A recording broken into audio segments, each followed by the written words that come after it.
omadsizlikdan shikoyat qilayotganlar ko'p. Ishim yurishmay qoldi, qarzga kirib qoldim, bir necha ishni almashtirsam ham hech bola chaqamni boqishga imkon topolmayapman. Boshqalarga aytsam, senga ilm amal qilib qo'ygan, baxshiga bor deyapti, undoq qilyapti, bundoq qilyapti degan shikoyat nihoyatda ko'p.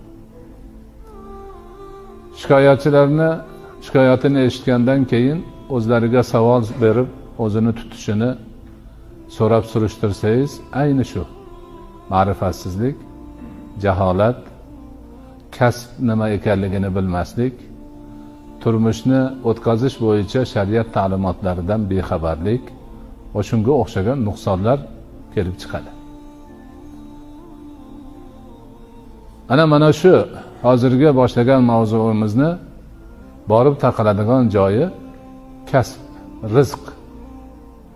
Rizq masalasi va rizqni kasb qilish masalasiga borib taqaladi.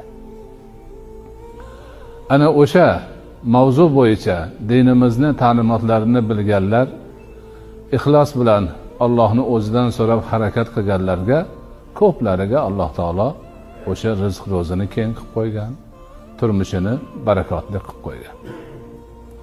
Bu borada ma'rifatsiz, shariatga amal qilmay, turli ko'chalarga o'zini urganlar yuqorida o'zlarini shikoyatlari kabi qarzga botib,